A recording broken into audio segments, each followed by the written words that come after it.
Hello दोस्तों, इस नए वीडियो में फिर से मैं सीजीपीएससी ज्ञान की तरफ से आप लोगों का स्वागत करता हूं। और ये प्रकाश का सबसे लास्ट पार्ट है।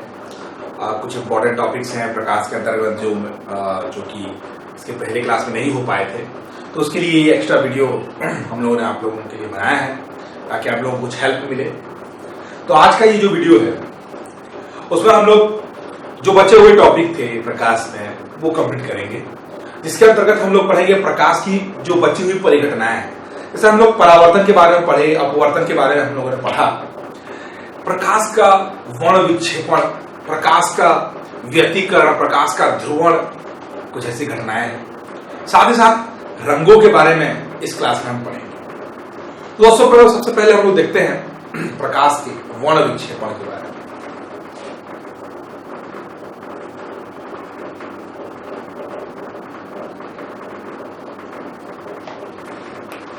दोस्तों प्रकाश का वर्ण विक्षेपण क्या होता है?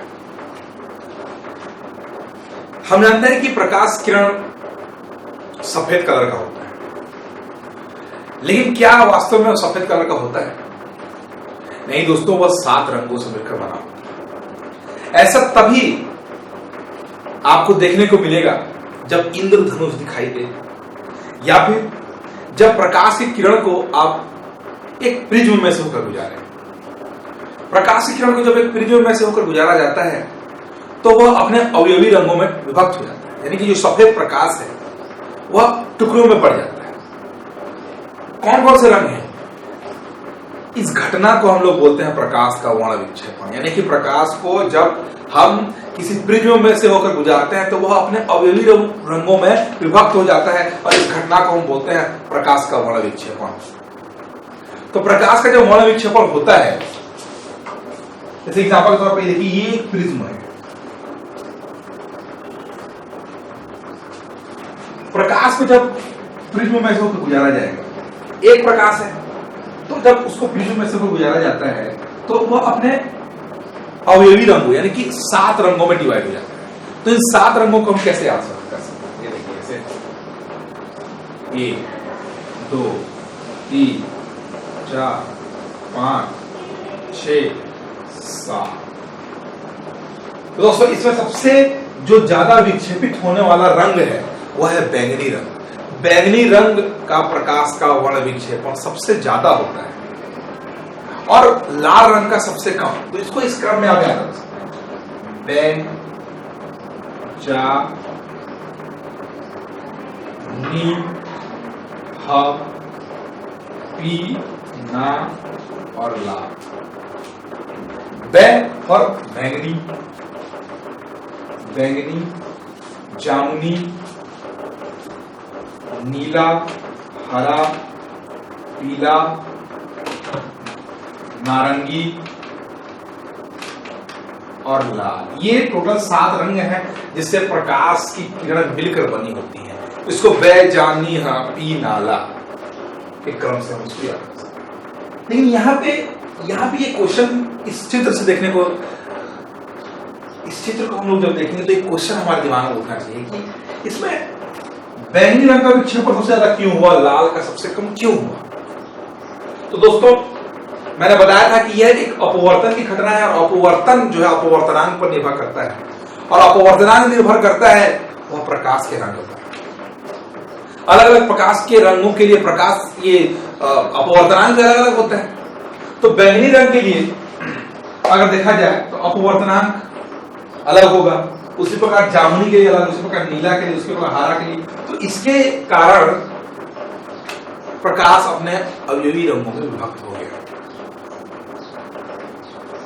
इसमें बैंगनी रंग की अगर बात की जाए तो इसका जो गति है, इसका जो वेग है वह सबसे कम है, क्योंकि बैंगनी रंग का अपवर्तनांक बहुत ज्यादा रहता है दोस्तों, जबकि लाल रंग का वेग सबसे ज्यादा, क्योंकि इसका अपवर्तनांक कम रहता है। कम क्यों रहता है? कम इसलिए रहता है, घनत्व ज्यादा है, यानी कि अपवर्तनांक ज्यादा, और जहां पे घनत्व ज्यादा होता है वेग तो कम होगा ही। इसीलिए चूंकि अपवर्तनांक लाल रंग का कम है इसलिए इसका वेग ज्यादा है, बैंगनी रंग का अपवर्तनांक ज्यादा, इसका वेग कम है। तो इस प्रकार ये 7 भागों में विभक्त हो गया हम लोगों का। यही है प्रकाश का वर्ण विक्षेपण। प्रकाश के वर्ण विक्षेपण तो आप लोगों को समझ में आ गया, लेकिन प्रकाश के वर्ण विक्षेपण के उपयोग क्या है? प्रकाश के वर्ण विक्षेपण हम लोग कहां देखने को मिलता है? तो जहां भी आप लोगों को 7 रंग मिलेंगे, सूर्य के प्रकाश को 7 टुकड़ों में आप बांटते हुए देखेंगे, बढ़ते हुए देखेंगे, तो वहां पे आपको प्रकाश के वर्ण विक्षेपण देखने को मिलेगा। वो प्रकाश के वर्ण विक्षेपण की घटना होती है वहां पे। जैसे कि हम लोग देखेंगे इंद्रधनुष। इंद्रधनुष दोस्तों, इंद्रधनुष आप लोग देखा होगा, जब बारिश का मौसम होता है तो इंद्रधनुष बहुत ही सुंदर 7 रंगों का एक समूह होता है, कितना मस्त दिखाई देता है। वो इंद्रधनुष में प्रकाश के वर्ण विक्षेपण का एक उदाहरण है, बहुत ही इंपॉर्टेंट उदाहरण है। तो इंद्रधनुष में जो 7 रंग है, वो प्रकाश के जो सफेद रंग है उसके टूटे हुए अलग अलग अवयव है, उसके अलग अलग पार्ट्स हैं। तो वो जो इंद्रधनुष है दोस्तों, इंद्रधनुष वो क्यों बनता है उसके बारे में देखते हैं। इंद्रधनुष क्या होता है, क्यों बनता है? तो इंद्रधनुष 2 प्रकार के होते हैं। एक होता है प्राथमिक इंद्रधनुष, प्राथमिक इंद्रधनुष, और दूसरा होता है द्वितीयक इंद्रधनुष, जिसको हम लोग सेकेंडरी बोलते हैं। Primary rainbow and the secondary rainbow, these are the 2 types of rainbows। इंद्रधनुष, प्राथमिक इंद्रधनुष और द्वितीयक इंद्रधनुष 2 प्रकार के होते हैं। तो इंद्रधनुष बनते क्यों? गर्मी के मौसम में इंद्रधनुष किसी ने देखा है? नहीं। क्यों? पानी बरसेगा तभी इंद्रधनुष दिखाई देता है दोस्तों, और पानी बरसता है तब भी नहीं। जब वर्षा की बूंदें उस पर प्रकाश पड़ती है तब इंद्रधनुष दिखाई देता है। कैसे दोस्तों?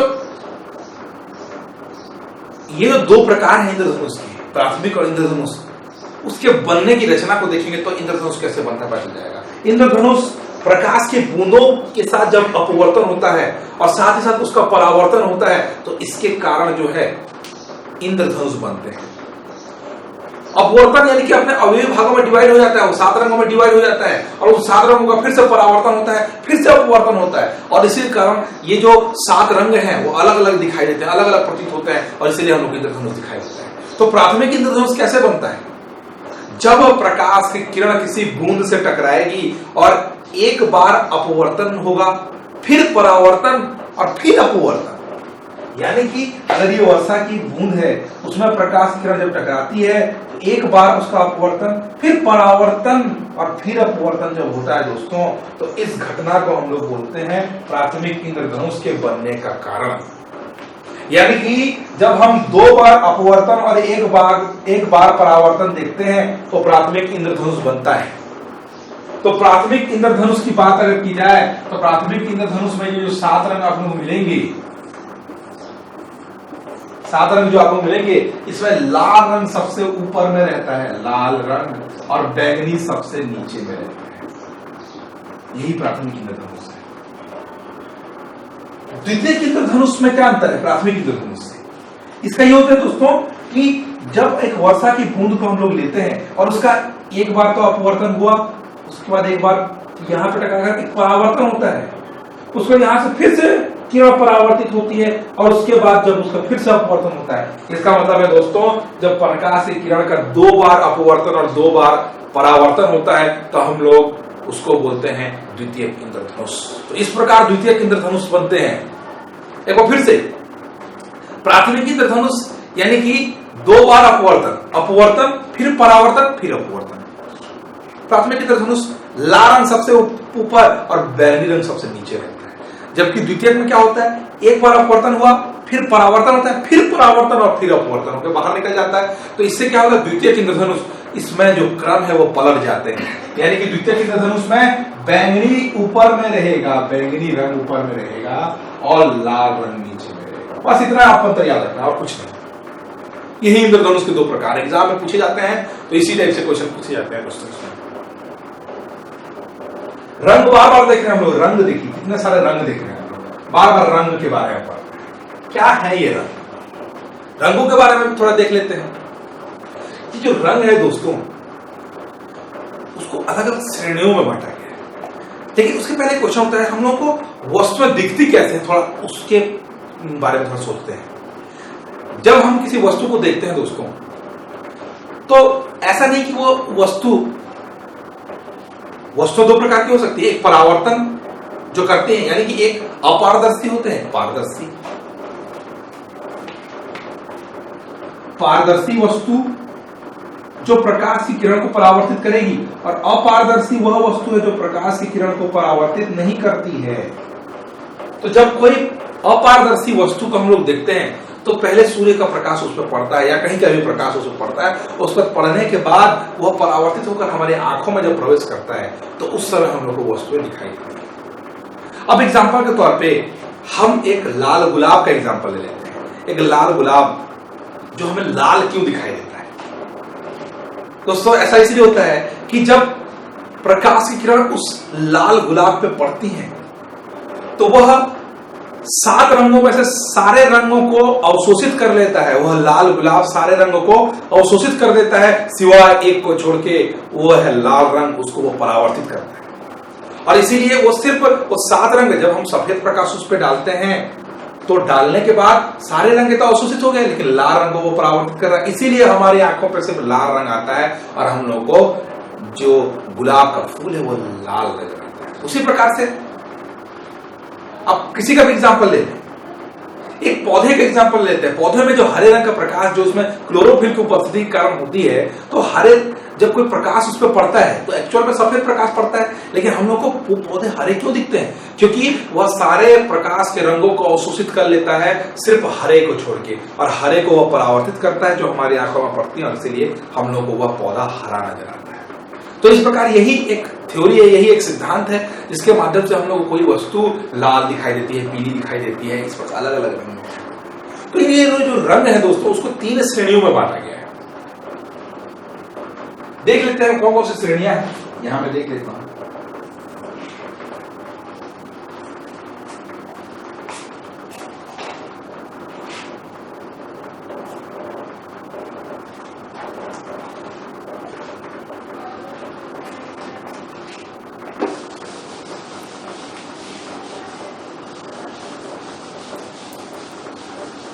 यहां देखते हैं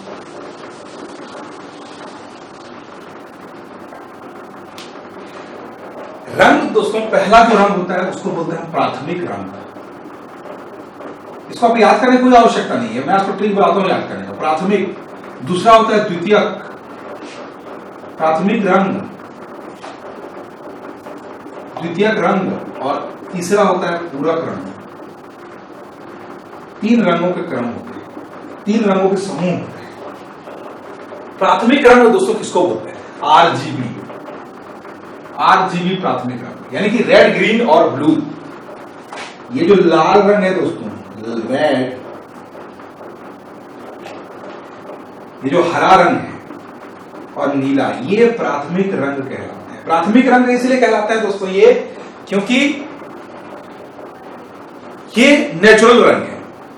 किसी 2 रंगों को अपन जोड़ के इस प्रकार के रंग नहीं बना सकते हैं। हम लोग को लाल रंग बनाना है तो हम 2 रंगों को जोड़ के लाल रंग नहीं बना सकते, इसलिए प्राथमिक रंग है। बाकी इन रंगों को जोड़ के हम लोग बाकी बहुत सारे रंग, लगभग सारे रंग बना सकते हैं। इन तीनों रंगों को मिलाकर हम लोग सभी प्रकार के रंग बना सकते हैं। फोटोशॉप का भी यूज कर रहे होंगे तो आपको आरजीबी दिखाई देता होगा, प्राथमिक रंग। बहुत सारे कलर का जो टोनिंग वोनिंग चेंज करना रहता है, उसमें भी आप लोगों को देखने को मिलेगा, उसमें ऐसे सॉफ्टवेयर जो रहता है उसमें। तो आरजीबी, रेड, ग्रीन और ब्लू, ये प्राथमिक रंग कहलाते हैं, क्योंकि किसी भी रंग को मिलाकर हम ये तीनों रंग प्राप्त नहीं कर सकते, बल्कि इन तीनों रंगों से किसी भी 2 रंगों या तीनों रंगों को मिलाकर हम सारे प्रकार के रंग प्राप्त करते हैं, इसीलिए इसको प्राथमिक रंग बोलते हैं। द्वितीयक रंग वे रंग होते हैं जो प्राथमिक रंगों को जोड़ के बनाए जाते हैं, उसको हम लोग द्वितीयक रंग बोलते हैं। और पूरक रंग क्या होते हैं, उसको एक डायग्राम के थ्रू समझने की कोशिश करते हैं। एक डायग्राम और तीनों रंग हम लोग क्या। इसके लिए सबसे पहले आप एक त्रिभुज बना दीजिए दोस्तों, त्रिभुज स्टेप से।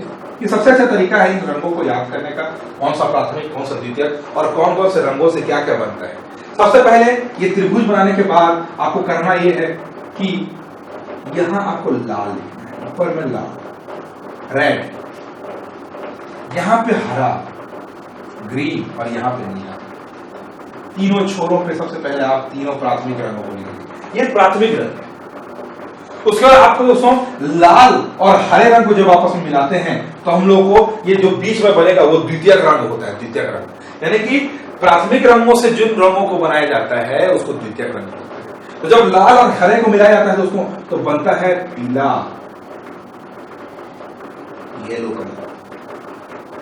उसी प्रकार से जब हरे और नीला को मिलाते हैं तो हम लोग को एक रंग मिलता है, उसको बोलते हैं हल्का नीला। हल्का नीला, इसको पीकॉक नीला भी बोलते हैं। पीकॉक यानी कि जो मयूर कलर, मयूर में जो नीला होता है, पीकॉक नीला, उसी को बोलते हैं पीकॉक नीला भी बोलते हैं। साथ ही साथ जब लाल और नीले को मिलाएंगे तो एक नया कलर बनता है, उसको बोलते हैं मेजेंडा। Magenta colour. तो ये जो पीला रंग है, ये जो मेजेंडा कलर है, ये पीकॉक नीला रंग है दोस्तों, ये सब द्वितीयक रंग है। अब तीसरा नंबर, जब इन सबको आपस में मिलाया जाए, ये देखिए इस प्रकार इन सबको आपस में जब मिलाया जाता है तो यहां पे सफेद कलर मिलता है दोस्तों। सफेद कलर, यही है सफेद, सफेद कलर। अब पूरा कलर किसको बोलेंगे वो डिपेंड करता है इसमें। जब हम लाल और पीकॉक नीला को मिलाते हैं तो हम लोग को सफेद कलर प्राप्त होता है। सफेद, बीच में सफेद। लाल और पीकॉक नीला को जब आपस में मिलाते हैं तो सफेद मिलता है। पीला और नीला को आपस में मिलाएंगे तो सफेद मिलेगा। हरा और मैजेंडा को आपस में मिलाएंगे तब भी हम लोग को सफेद कलर मिलेगा, क्योंकि बीच में सफेद है। तो जिन दो रंगों को आपस में मिलाने से सफेद कलर प्राप्त होता है उसको हम लोग पूरक रंग बोलते हैं, पूरक कलर। ये देखिए, मतलब मैजेंडा और हरा ये पूरक कलर है। पीला और नीला एक दूसरे के पूरक हैं, जबकि लाल और पीकॉक नीला एक दूसरे के पूरक है दोस्तों। ये तरीका है आपको रंगों के क्रम को याद करने का और कौन कौन से रंग से क्या कर रहे हैं। बहुत सिंपल है ये दोस्तों। ये रंगों का क्रम आपको याद करना बहुत आवश्यक है, एग्जाम में पूछे जाते हैं इस प्रकार के रंग। तो ये था दोस्तों प्रकाश का वर्ण विक्षेपण के अंदर में जो जो भी प्रमुख तथ्य आते हैं। तो प्रकाश के वर्ण विक्षेपण के बाद अब देखते हैं प्रकाश का व्यतिकरण।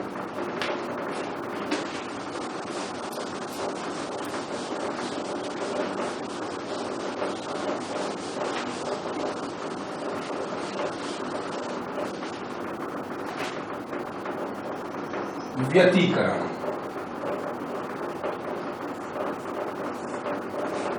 तो व्यतिकरण क्या है? तो व्यतिकरण का मतलब होता है कि प्रकाश की तीव्रता में परिवर्तन। इसका मतलब यह है कि जब एक समान आवृत्ति या आयाम की एक प्रकाश किरण आती है और दूसरा भी एक समान आवृत्ति और समान आयाम का एक प्रकाश किरण जब आपस में टकराते हैं तो या तो उनकी तीव्रता में बढ़ोतरी होती है या कमी। यानी कि जब एक समान आयाम और आवृत्ति की एक प्रकाश किरण उसी आयाम और आवृत्ति की दूसरी प्रकाश किरण के साथ मिलती है तो उस अवस्था में उनकी तीव्रता में जो परिवर्तन होता है उसी घटना को बोलते हैं प्रकाश का व्यतिकरण। अब वो डिपेंड करता है दिशा पे।